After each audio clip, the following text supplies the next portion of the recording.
Om Shanti. Good morning. 6 जनवरी 2021 के ईश्वरीय महावाक्य अर्थात प्यारे बाबा की मीठी मुरली सुनते हैं। आज प्यारे बाबा ने कहा है कि बच्चे, तुम जो भी कर्म करते हो उसका फल जरूर मिलता है। मैं एक ही हूँ जो मैं निष्काम सेवादारी हूँ, है ना। और फिर प्यारे बाबा ने कहा है कि यह वंडरफुल क्लास है क्योंकि इसमें छोटे बड़े साधु अहिल्याए कुब्जाए सभी एक साथ पढ़ते हैं और पढ़ेंगे भी। यह वंडरफुल क्लास इसीलिए है। और बाबा ने कहा है कि इसमें मुख्य मेहनत याद की करनी है।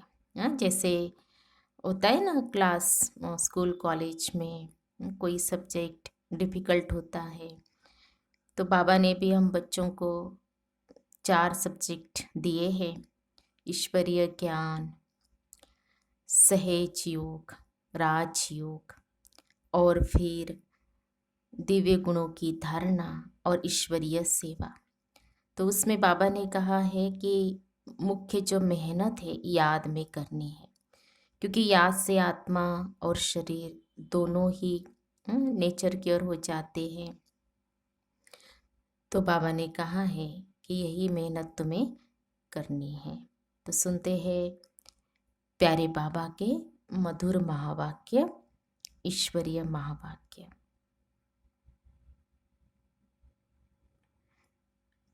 आज बाबा कहते हैं, मीठे बच्चे, तुम जो भी कर्म करते हो उसका फल अवश्य मिलता है। निष्काम सेवा तो केवल एक बाप ही करते हैं। बाबा ने कहा, मीठे बच्चे, तुम जो भी कर्म करते हो उसका फल अवश्य मिलता है। निष्काम सेवा तो केवल एक बाप ही करते हैं। आज की मुरली में प्रश्न है, यह क्लास बड़ा वंडरफुल है कैसे? यहाँ मुख्य मेहनत कौन सी करनी होती है? बाबा ने पूछा, यह क्लास बड़ा वंडरफुल है कैसे और यहाँ मुख्य मेहनत कौन सी करनी होती है? उत्तर है, यही एक क्लास है जिसमें छोटे बच्चे भी बैठे हैं तो बूढ़े भी बैठे हैं। यह क्लास ऐसा वंडरफुल है जो इसमें अहिल्याए कुब्जाए साधु भी आकर एक दिन यहाँ बैठेंगे। यहाँ है ही मुख्य याद की मेहनत। याद से ही आत्मा और शरीर की नेचर की ओर होती है, परंतु याद के लिए भी ज्ञान चाहिए। मुरली में गीत बजा है, रात के राही थक मत जाना, सुबह की मंजिल दूर नहीं। ओम शांति। मीठे मीठे रूहानी बच्चों ने गीत सुना। रूहानी बाप बच्चों को इसका अर्थ भी समझाते हैं। वंडर तो यह है, गीता अथवा शास्त्र आदि बनाने वाले इनका अर्थ नहीं जानते, हर एक बात का अनर्थ ही निकालते हैं। रूहानी बाप जो ज्ञान का सागर पतित पावन है, वह बैठ इनका अर्थ बताते हैं। राजयोग भी बापी सिखलाते हैं। तुम बच्चे जानते हो, अभी फिर से राजाओं का राजा बन रहे हैं और स्कूलों में ऐसे कोई थोड़े ही कहेंगे कि हम फिर से बैरिस्टर बनते हैं। फिर से यह अक्षर किसको कहने नहीं आएगा। तुम कहते हो हम 5000 वर्ष पहले मिसल फिर से बेहद के बाप से पढ़ते हैं। यह विनाश भी फिर से होना है जरूर। कितने बड़े बड़े बॉम्ब्स बनाते रहते हैं, बहुत पावरफुल बनाते हैं, रखने लिए तो नहीं बनाते हैं ना। यह विनाश भी शुभ कार्य के लिए है ना। तुम बच्चों को डरने की कोई दरकार नहीं है।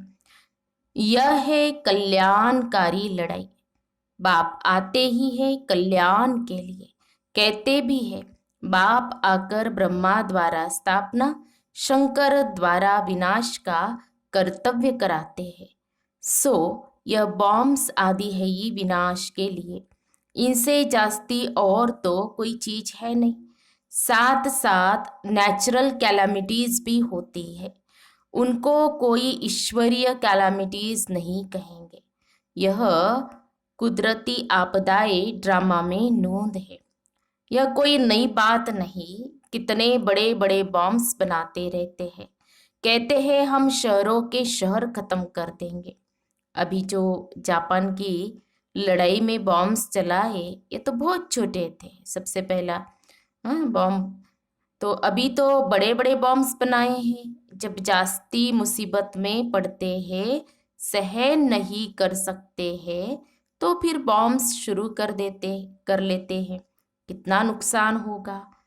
बाबा कहते वह भी ट्रायल कर देख रहे हैं, अरबों रुपया खर्चा करते हैं। इन बनाने वालों की तनख्वाह भी बहुत होती है। तो तुम बच्चों को खुशी होनी चाहिए, पुरानी दुनिया का ही विनाश होना है। तुम बच्चे नई दुनिया के लिए पुरुषार्थ कर रहे हो। विवेक भी कहता है पुरानी दुनिया खत्म होनी है जरूर। बच्चे समझते हैं कलयुग में क्या है, सतयुग में क्या होगा। तुम अभी संगम पर खड़े हो, जानते हो सतयुग में इतने मनुष्य नहीं होंगे, तो इन सबका विनाश होगा। यह कुदरती आपदाएं कल्प पहले भी हुई थी। पुरानी दुनिया खत्म होनी ही है। कैलामिटीज तो ऐसी बहुत होती आई है, परंतु वह होती है थोड़ी अंदाज में। अभी तो यह पुरानी दुनिया सारी खत्म होनी है। तुम बच्चों को तो बहुत खुशी होनी चाहिए। हम रूहानी बच्चों को परमपिता परमात्मा बाप बैठ समझाते हैं, यह विनाश तुम्हारे लिए हो रहा है। बाबा ने कहा यह विनाश तुम्हारे लिए हो रहा है। यह भी गायन है, रुद्र ज्ञान यज्ञ से विनाश ज्वाला प्रज्वलित हुई। कई बातें गीता में है जिनका अर्थ बड़ा अच्छा है, परंतु कोई समझते थोड़ी है। वह शांति मांगते रहते हैं। तुम कहते हो जल्दी विनाश हो तो हम जाकर सुखी होवे। बाप कहते सुखी तब होंगे जब सतो प्रधान होंगे। बाप अनेक प्रकार की पॉइंट्स देते हैं, फिर कोई की बुद्धि में अच्छी रीति बैठती है, कोई की बुद्धि में कम। बुढ़ियाएं समझती है शिव बाबा को याद करना है, बस उनके लिए समझाया जाता है अपने को आत्मा समझ बाप को याद करो। फिर भी वर्षा तो पा लेती है, साथ में रहती है। प्रदर्शनी में सब आएंगे, अजामिल जैसी पाप आत्माओं, गणिकाओं आदि सबका उद्धार होने का है। मेहतर भी अच्छे कपड़े पहनकर आ जाते हैं। गांधी जी ने अछूतों को फ्री कर दिया, साथ में खाते भी हैं। बाप तो और भी मना नहीं करते हैं, समझते हैं इन्हों का भी उद्धार करना ही है। काम से कोई कनेक्शन नहीं है, इसमें सारा मदार है बाप के साथ बुद्धि योग लगाने का। बाप को याद करना है। आत्मा कहती है मैं अछूत हूँ।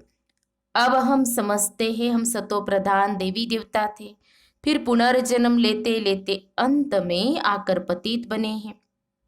अब फिर मुझ आत्मा को पावन बनना है। तुमको मालूम है सिंध में एक भिलनी आती थी, ध्यान में जाती थी, दौड़कर आए मिलती थी। समझाया जाता था इनमें भी आत्मा तो है ना, आत्मा का हक है अपने बाप से वर्षा लेना। उनके घर वालों को कहा गया इनको ज्ञान उठाने दो। बोले हमारी बिरादरी में हंगामा होगा, डर के मारे उनको ले गए। तो तुम्हारे पास आते हैं, तुम किसको मना नहीं कर सकते हो। गाया हुआ है अबलाए, गणिकाए, भिलनिया, साधु आदि सबका उद्धार करते हैं, साधु लोगों से लेकर भिलनी तक। तुम बच्चे अभी यज्ञ की सर्विस करते हो तो इस सर्विस से बहुत प्राप्ति होती है। बाबा ने कहा कि तुम बच्चे अभी यज्ञ की सर्विस करते हो तो इस सर्विस से बहुत प्राप्ति होती है, बहुतों का कल्याण हो जाता है। दिन प्रतिदिन प्रदर्शनी सर्विस की बहुत वृद्धि होंगी। बाबा बैजेस भी बनवाते रहते हैं, कहाँ भी जाओ तो इस पर समझाना है। यह बाप, यह दादा, यह बाप का वर्षा। अब बाप कहते हैं मुझे याद करो तो तुम पावन बन जाएंगे। गीता में भी है मामेकम याद करो, सिर्फ उनमें मेरा नाम उड़ाए बच्चे का नाम दे दिया है। भारतवासियों को भी यह पता नहीं है कि राधे कृष्ण का आपस में क्या संबंध है। उनके शादी आदि की हिस्ट्री कुछ भी नहीं बताते हैं। दोनों अलग अलग राजधानी के हैं। यह बातें बाप बैठ समझाते हैं। यह अगर समझ जाए और कह दे कि शिव भगवान उवाच तो सब उनको भगा दे। कहे तुम यह फिर कहाँ से सीखे हो, वह कौन सा गुरु है। कहे बीके है तो सब बिगड़ जाए, इन गुरुओं की राजा ही चट हो जाए। ऐसे बहुत आते हैं, लिखकर भी देते हैं, फिर गुम हो जाते हैं। बाप बच्चों को कोई भी तकलीफ नहीं देते हैं, बहुत सहज युक्ति बतलाते हैं। कोई को बच्चा नहीं होता है तो भगवान को कहते हैं बच्चा दो, फिर मिलता है तो उनकी बड़ी अच्छी परवरिश करते हैं, पढ़ाते हैं। फिर जब बड़ा होगा तो कहेंगे अब अपना धंधा करो। बाप बच्चे को परवरिश कर उनको लायक बनाते हैं तो बच्चों का सर्वेंट ठहराना।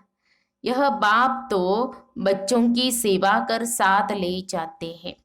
वो लौकिक बाप समझेगा बच्चा बड़ा हो अपने धंधे में लग जाए, फिर हम बूढ़े होंगे तो हमारी सेवा करेगा। हाँ, तो बाबा कहते ये बाप तो सेवा नहीं मांगते हैं, यह है ये निष्काम। लौकिक बाप समझते हैं जब तक जीता हूँ तब तक बच्चों का फर्ज है हमारी संभाल करना, यह कामना रखते हैं। यह बाप तो कहते हैं मैं निष्काम सेवा करता हूँ। हम राजा ही नहीं करते हैं, मैं कितना निष्काम हूँ, और जो कुछ भी करते हैं तो उसका फल उनको जरूर मिलना है। यह तो है सबका बाप। कहते हैं मैं तुम बच्चों को स्वर्ग की राजाई देता हूँ। तुम कितना उच्च पद प्राप्त करते हो, मैं तो सिर्फ ब्रह्मांड का मालिक हूँ। सो तो तुम भी हो, परंतु तुम राजाई लेते हो और गवाते हो। हम राजाई नहीं लेते हैं न गवाते हैं, हमारा ड्रामा में यह पार्ट है। तुम बच्चे सुख का वर्षा पाने का पुरुषार्थ करते हो, बाकी सब सिर्फ शांति मांगते हैं। वो गुरु लोग कहते हैं सुख कागविष्टा समान है, इसलिए वह शांति ही चाहते हैं।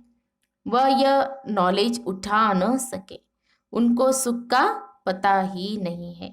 बाप समझाते हैं शांति और सुख का वर्षा देने वाला एक मैं ही हूँ। सत्युग त्रेता में गुरु होता नहीं, पर रावण ही नहीं, वह है ये ईश्वरीय राज्य। यह ड्रामा बना हुआ है, यह बातें और किसकी बुद्धि में बैठेंगी नहीं। तो बच्चों को अच्छी रीति धारण कर और उच्च पद पाना है। अभी तुम हो संगम पर, जानते हो नई दुनिया की राजधानी स्थापन हो रही है, तो तुम हो ही संगम युग पर, बाकी सब है कलयुग में। वह तो कल्प की आयु ही लाखों वर्ष कह देते हैं, घोर अंधियारे में है ना। गाया भी हुआ है कुंभकर्ण की नींद में सोए पड़े हैं, विजय तो पांडवों की गाई हुई है। तुम हो ब्राह्मण, यज्ञ ब्राह्मण ही रचते हैं। यह तो है सबसे बड़ा बेहद का भारी ईश्वरीय रुद्र यज्ञ। वह हद के यज्ञ अनेक प्रकार के होते हैं, यह रुद्र यज्ञ एक ही बार होता है। सत्युग त्रेता में फिर कोई यज्ञ होता नहीं, क्योंकि वहां कोई आपदा आदि की बात नहीं। वह है सब हद के यज्ञ, यह है बेहद का। यह बेहद बाप का रचा हुआ यज्ञ है जिसमें बेहद की आहुति पड़नी है। फिर आधा कल्प कोई यज्ञ नहीं होगा। वह रावण राज्य ही नहीं, रावण राज्य शुरू होने से फिर यह सब शुरू होते हैं। बेहद का यज्ञ एक ही बार होता है। इनमें यह सारी पुरानी सृष्टि स्वाहा हो जाती है। यह है बेहद का रुद्र ज्ञान यज्ञ। इसमें मुख्य है ज्ञान और योग की बात। योग अर्थात याद। याद अक्षर बहुत मीठा है। योग अक्षर कॉमन हो गया है। योग का अर्थ कोई नहीं समझते हैं, तुम समझा सकते हो। योग अर्थात बाप को याद करना है। बाबा आप तो हमको वर्षा देते हैं बेहद का। आत्मा बात करती है, बाबा अब फिर से आए हो, हम तो आपको भूल गए थे। आपने हमको बादशाही दी थी, अब फिर आकर मिले हो। आपकी श्रीमत पर हम जरूर चलेंगे। तो बाबा कहते हैं ना कि बच्चे आकर मिले हो, तो बच्चे भी कहते हैं कि बाबा आपकी श्रीमत पर हम जरूर चलेंगे। फिर ऐसे ऐसे अंदर में अपने साथ बातें करनी होती है। बाबा आप तो हमें बहुत अच्छा रास्ता बताते हो, हम कल्प कल्प भूल जाते हैं। अभी बाप फिर अभूल बनाते हैं, इसलिए अब बाप को ही याद करना है। याद से ही वर्षा मिलेगा। मैं जब सम्मुख आता हूँ तब तुमको समझाता हूँ, तब तक गाते रहते हैं तुम दुख हरता सुख करता हो। महिमा गाते हैं परंतु न आत्मा को न परमात्मा को जानते हैं। अभी तुम समझते हो इतनी छोटी बिंदी में अविनाशी पाठ नुंदा हुआ है। यह भी बाप समझाते हैं। उनको कहा जाता है परम पिता परमात्मा अर्थात परम आत्मा। बाकी कोई बड़ा हजारों सूर्य मिसल नहीं हो। हम तो टीचर मिसल पढ़ाते रहते हैं। कितने ढेर बच्चे हैं। यह क्लास तो देखो कितना वंडरफुल है। कौन कौन इसमें पढ़ते हैं, कौन कौन इसमें पढ़ते हैं। अबलाए कुब्जाए साधु भी एक दिन आकर बैठेंगे। बुढ़ियाए छोटे बच्चे आदि सब बैठे हैं। ऐसा स्कूल कभी देखा? यह है याद की मेहनत। यह याद ही टाइम लेती है। याद का पुरुषार्थ करना यह भी ज्ञान है ना। याद का पुरुषार्थ करना यह भी ज्ञान है ना। याद के लिए भी ज्ञान, चक्र समझाने के लिए भी ज्ञान। नेचुरल सच्चा सच्चा नेचर क्योर इसको कहा जाता है। तो तुम्हारी आत्मा बिल्कुल प्योर हो जाती है। वह होती है शरीर की क्योर और यह है आत्मा की क्योर। आत्मा में ही खाद पड़ती है। सच्चे सोने का सच्चा जेवर होता है। अभी यहाँ बच्चे जानते हैं शिव बाबा सम्मुख आया हुआ है। बच्चों को बाप को जरूर याद करना है। हमको अब वापिस जाना है, इस पार से उस पार जाना है। बाप को, वर्षे को और घर को भी याद करो। वह है स्वीट साइलेंस होम। दुख होता है अशांति से, सुख होता है शांति से। सत्युग में सुख शांति संपत्ति सब कुछ है। वहाँ लड़ाई झगड़े की बात ही नहीं। बच्चों को यही फुरना होना चाहिए कि हमको सतो प्रधान सच्चा सोना बनना है, तब ही ऊंच पद पाएंगे।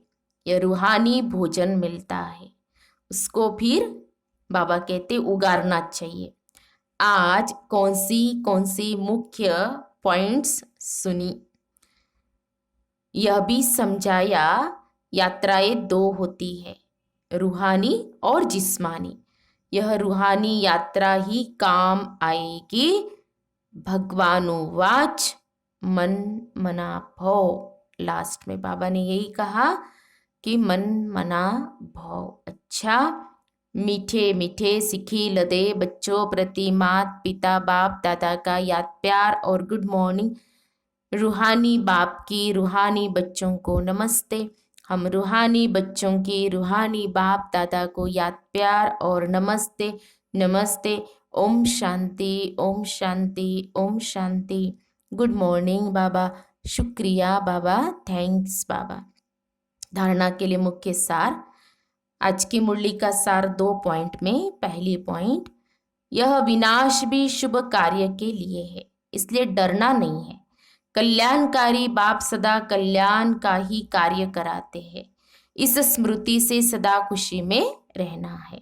दूसरी पॉइंट, सदा एक ही पूर्णा रखना है कि सतो प्रधान सच्चा सोना बन उच्च पद पाना है। जो रूहानी भोजन मिलता है उसे उगारना है। फिर आज की मुरली में प्यारे बाबा का वरदान है, सत्संग द्वारा रूहानी रंग लगाने वाले सदा हर्षित और डबल लाइट भव। सत्संग द्वारा रूहानी रंग लगाने वाले सदा हर्षित और डबल लाइट भव। स्पष्टीकरण है, जो बच्चे बाप को दिल का सच्चा साथी बना लेते हैं उन्हें संग का रूहानी रंग सदा लगा रहता है। बुद्धि द्वारा सत बाप, सत शिक्षक और सत गुरु का संग करना यही सत्संग है। जो इस सत्संग में रहते हैं वो सदा हर्षित और डबल लाइट रहते हैं। उन्हें किसी भी प्रकार का बोझ अनुभव नहीं होता। वे ऐसा अनुभव करते जैसे भरपूर है, खुशियों की खान मेरे साथ है। जो भी बाप का है वह सब अपना हो गया। स्लोगन है, अपने मीठे बोल और उमंग उत्साह के सहयोग से दिल शिकस्त को शक्तिवान बनाओ। अपने मीठे बोल और उमंग उत्साह के सहयोग से दिल शिकस्त को शक्तिवान बनाओ। तो हम सब ने सुने प्यारे बाबा के मधुर महावाक्य, ईश्वरीय महावाक्य, प्यारे बाबा की मीठी मुरली। तो आज प्यारे बाबा ने हम बच्चों को याद का महत्व बताया है, क्योंकि याद में ही मेहनत है। ये क्या कहते हैं ना, याद ही नहीं ठहरती है, डिफिकल्ट लगता है। तो बाबा ने कहा याद के लिए भी क्या चाहिए, ज्ञान चाहिए, है ना। ये जरूरी है, क्योंकि याद से ही आत्मा सच्चा सोना बनती है, क्योर हो जाती है। तो इसीलिए हमें प्रैक्टिस करनी है और कोशिश भी करनी चाहिए जनवरी मास में कि हम ज़्यादा से ज़्यादा क्या करें, याद का चार्ट जरूर बढ़ाएं। चलते फिरते हो स्मृति स्वरूप हम रहे, कर्म करते हुए उठते बैठते खाते पीते स्मृति में रहे, बाबा स्मृति में रहे, है ना। तो याद बढ़ जाएगी फिर, है ना। बैठकर भी करना और कर्म में इसमें भी हमें करना है। तो ब्रह्मा बाबा के जो 18 कदम है, तो उसमें से आज हम जो 6ठा कदम है वो हम सुनते हैं। निरंतर योगीपन के लक्षण। निरंतर योगीपन के लक्षण, जैसे ब्रह्मा बाप का हर संकल्प विश्व कल्याण की सेवा अर्थ रहा। हर बोल में नम्रता, निर्माणता और महानता अनुभव कराई। स्मृति स्वरूप में एक तरफ बेहद का मालिकपन, दूसरी तरफ विश्व के सेवाधारी। एक तरफ अधिकारीपन का नशा, दूसरी तरफ सर्व के प्रति सत्कारी, सर्व आत्माओं के प्रति दाता व वरदाता बनकर रहे। ठुकराने वाली, ग्लानि करने वाली आत्मा को भी कल्याणकारी आत्मा का अनुभव कराया। ऐसे फॉलो फादर करो। हर आत्मा को अपने से भी आगे बढ़ाने की शुभ भावना रखते हुए विश्व कल्याणकारी बनो। यही निरंतर योगीपन के लक्षण है। अच्छा, ओम शांति, ओम शांति, ओम शांति।